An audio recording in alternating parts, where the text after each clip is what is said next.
मुअज़्ज़ज़ सामीन ग्रामी कदर, गुज़िश्ता हफ्ते मौलाना मोहम्मद हुसैन अकबर ने एक टीवी के ऊपर बैठ के ये फतवा दिया कि एक लड़का और एक लड़की हॉस्टल में मौजूद हों या तन्हाई में जहां कहीं मौजूद हों, इजाब कबूल करें, मुता करें, कुल वक्ती करें, जुज वक्ती करें, जो भी शराइत तय करें, वो आपस में जो भी जिस्मानी ताल्लुक रखें वो जायज़ है, दुरुस्त है, इस्लाम से भी और कुरान से भी। इन्ना लिल्लाहि व इन्ना इलैहि राजिऊन।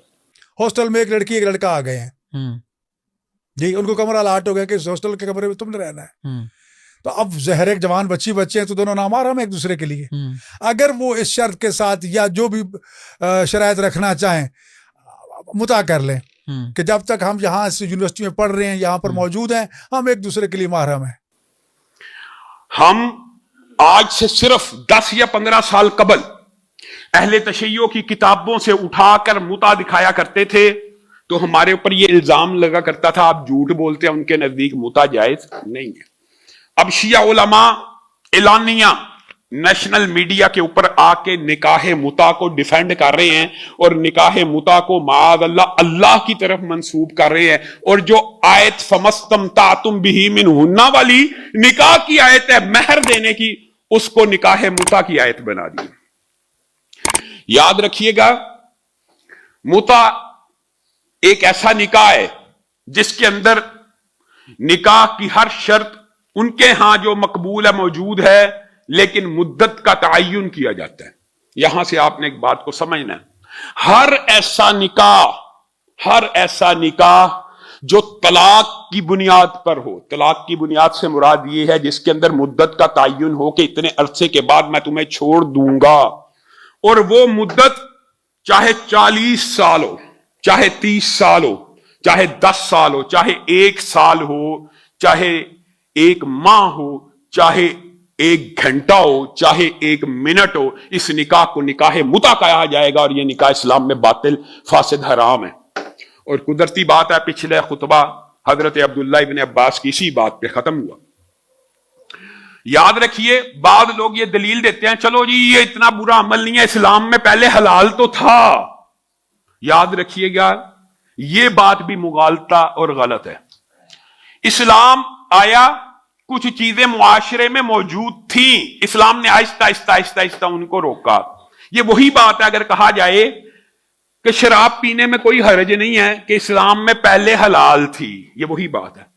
हलाल इस्लाम में पहले भी नहीं थी, लेकिन आहिस्ता आहिस्ता आहिस्ता इसको मना किया गया, हराम करार दे दिया गया, हुक्म आहिस्ता आहिस्ता नाज़िल हुआ। हैबर की जो हदीस है उसके अंदर यह बात वाज़े तौर पे मौजूद है कि सहाबा ने घरेलू गधे के गोश्त को हंडियों में पका लिया था, पका चुके थे, सालन तैयार हो चुका था, तो अल्लाह ताला ने मुता और घरेलू गधे की हुर्मत नाज़िल की। रसूलुल्लाह सल्लल्लाहु अलैहि वसल्लम ने खड़े हुए खुतबा देके कहा आज के बाद घरेलू गधे के गोश्त को हराम कर दिया गया, आज के बाद मुता को हराम कर दिया गया।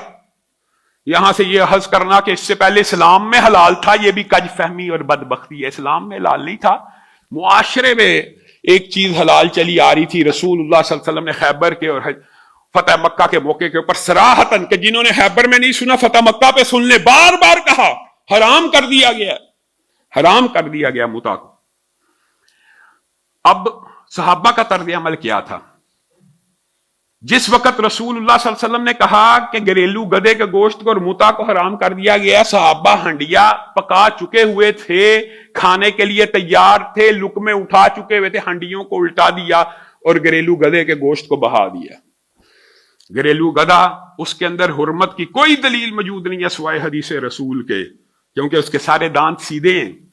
और सिर्फ जीनाब हराम है इस्लाम में, जिनके ये 2 कार्निवोरस, 2 कैनाइन टीथ हो, नुकीले दांत हो, सिर्फ वो जानवर इस्लाम में हराम है, चरने वाले, जमीन की पुष्ट के ऊपर फिरने वाले, जिनके 2 नुकीले दांत हों और वो गोश्त हो रहा, गधा गोश्त हो रहा, चरने वाला जानवर है, कैसे हराम है? इस हदीस की वजह से।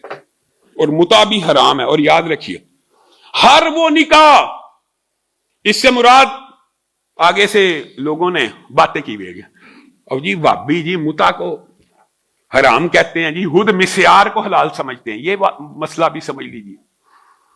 मिस्यार भी अगर इस बुनियाद पे हो कि मैंने निकाह करके 5 साल बाद छोड़ देना हराम है, ये भी मुता ही है, मिस्यार का मतलब ये होता है कि मियां बीवी का आपस में इत्तेफाक हो जाए कि मैं तुझे इतना खर्चा दे सकता हूं, इतना वक्त दे सकता हूं, तुझे कबूल है?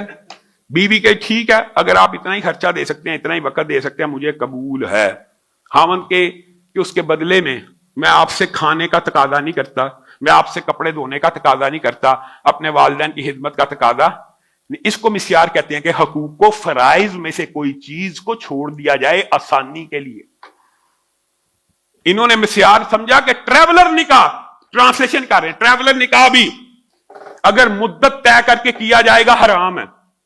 तो फिर मैं अहले सुन्नत उलमा को भी एक दावत फिक्र देना चाहता हूं कि आज इबलाग की वजह से, सोशल मीडिया की वजह से, मैं कहता हूं ये बातें अगरचे लोगों को, बच्चों को जनाब रजा के करीब लेके जाने वाली हैं, लेकिन कम अज कम इल्म इतना आम हो गया कि हमें वो किताबें खोल खोल के दलाइल नहीं देने पड़ रहे कि देखे जी इनकी किताबों में मुता हलाल है। वो खुद कहना शुरू हो गया जी हलाल है, खुद कह रहे एलानिया। बताइए जनाब रजा और मुता में फर्क क्या है? बच्चा बच्चे राजी, वली की भी इनको जरूरत नहीं, उनके यहां वली की भी इजाजत नहीं है ना। लड़का लड़की राजी, 1 मिनट का निकाह किया, 10 मिनट का निकाह किया, घंटे का निकाह किया, ये जायज और 100% है, बल्कि उल्टा सवाब है। और सवाब की मुख्तलिफ दलाइल मौजूद है। निकाह मुता 1 दफा करने का ये सवाब है, 2 दफा करने का इन्ना लिल्लाहि व इन्ना इलैहि राजिऊन मैं पढ़ूं तो आप चीख उठें। जो 1 दफा मुता करने का सवाब है और 2 दफा सवाब है। हम बच्चे और बच्चियों को किस तरफ भेज रहे हैं? तो अहले सुन्नत को भी दावत फिक्र दे के अगली बात करूंगा। अगर हर वो निकाह जो तलाक की नीयत के ऊपर, और ये इजमाए उम्मत और रसूलुल्लाह सल्लल्लाहु अलैहि वसल्लम की हदीस से भी साबित है, हर निकाह बातिल है जो तलाक की नीयत के ऊपर हो, तो फिर क्या हलाला जायज है? क्या हलाले में तलाक की नीयत नहीं होती?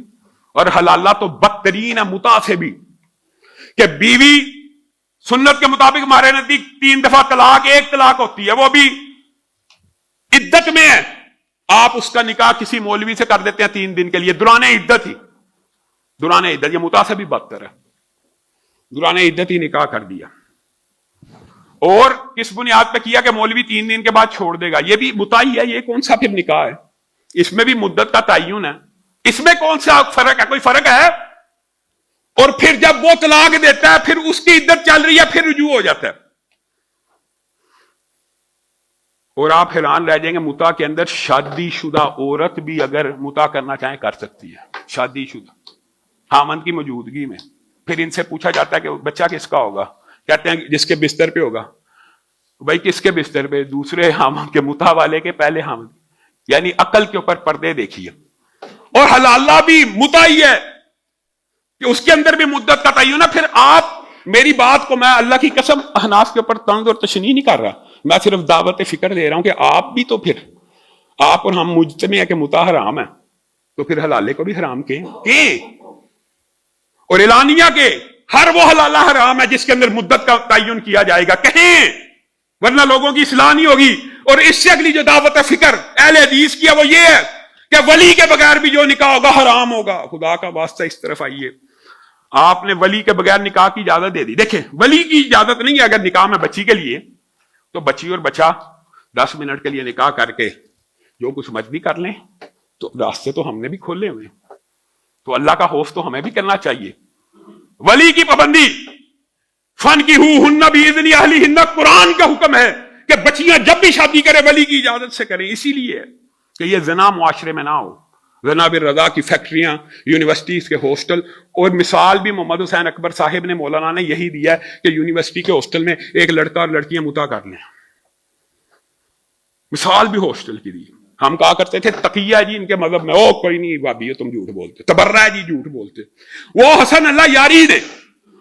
लोग कहते हैं कि लामा साहब उसके खिलाफ आवाज उठाएं, उसके यूट्यूब के ऊपर पाबंदी लगाई जाए। मैं इनको कहता हूं अल्लाह का शुक्र करो, वो हवाले, वो मसले जो हमें चुन चुन के उलमा को दिखाने पड़ते थे कि ये सैयदना मुआविया और यजीद का मसला नहीं है, ये हजरत अबू बकर के ईमान के कायल नहीं, हजरत उमर के ईमान के कायल नहीं। ये कहते थे यार देखो जी झूठ बोल देने, शिया तो उनका एहतराम करते हैं। वो हसन अल्लाह यारी एलानिया यूट्यूब के ऊपर बैठ के टैक्सी ड्राइवर कहता है मेरे से मुनाजरा करो सैयदना अमीर मुआविया के ईमान पर नहीं, अबू बकर उमर के ईमान पर, कि उनको मुसलमान साबित करके दिखाओ। बात तो खुल गई ना, इल्म तो आम हो गया, मसला तो समझ आ गया। اب میں حکومت اور مقتدر ہلکوں سے کہتا ہوں آپ ہمیں کہتے ہیں کسی کلمہ گو کو کافر نہیں کہنا چاہیے. نہیں کہتے, میرا بھی یہی نظریہ, نہیں کہتے, نہیں کہنا چاہیے. کسی کلمہ گو کو کافر کہنے سے یا وہ کافر ہو جاتا یا کہنے والا, تو حضرت ابو بکر کو بے ایمان اور کافر کہنے سے ایمان باقی رہ جاتا. حضرت عمر کو کافر کہہ دینے سے اور بے ایمان, ایک عام مسلمان کو کافر کو تو بندہ کافر, اور حضرت ابو بکر کو کافر کہنے سے ایمان بھی باقی ہے, دین بھی باقی ہے. جی کلمہ کو مسلمان ہے, جی کلمہ کو مسلمان ہے. یہ کون سا عقیدہ ہے؟ آج جتوئی کے اندر, مظفر گڑھ کے اندر فیاض چاچڑ نے اور دیگر ملک کے حصوں میں توہین صحابہ کی, یہ پرچے نہیں ہوتے, مقدمے نہیں ہوتے احتجاج کے بغیر. حکومت اور ادارے ان تبرہ کرنے. اچھا پھر کہتا ہے تبرہ, تقیہ اور مطاع یہ ان کے ایمان کا اور مذہب کا حصہ ہے. حضرت علی نے کیوں بیعت کی تھی؟ کہتا تقیے سے کی تھی. جس بات کو چاہے تقیہ بنا لے, تبرہ بھی کرنا ہے, تقیہ بھی کرنا ہے, مطاع بھی کرنا ہے, یہ اس مذہب کی بنیاد ہے. تو حکومتی ادارے کہاں ہیں جنہوں نے توہین صحابہ کیا, ان کو بھی کیفر کردار تک پہنچایا جائے. اور میں میاں داؤد صاحب جو وکیل ہیں ان کی تحریک کو بھی سیکنڈ کرتا ہوں, جو انہوں نے شوکت بصرہ کے خلاف شروع کی ہے, کہ اس نے بھی ایک صحابی رسول, ایک صحابیہ کی توہین کیا, اس کے خلاف بھی مقدمہ درج ہونا چاہیے, ہونا چاہیے. قانون حرکت میں آئے, ہم کیوں حرکت میں آئے؟ قانون حرکت میں آئے, اپنا راستہ بنائے. آخر میں ایک دو اعلانات ہیں بچیوں کے لیے اور بچوں کے لیے. حفظ کا شعبہ جو ہے اس میں داخلے کھلیں, اور تفسیر کی کلاس میں بھی داخلے کھلیں. اور دوسرا اہم اعلان ہے, انشاءاللہ کل ہفتے کے روز مغرب کی نماز کے بعد کرول میں سیرت ساقی کانفرنس ہے, لاہور کے اندر موجود ہے. آپ سب ساتھی اس کانفرنس میں بھی ذوق و شوق سے شرکت فرمائیں. سبحان ربک رب العزت عما یصفون وسلام علی المرسلین والحمد للہ رب العالمین.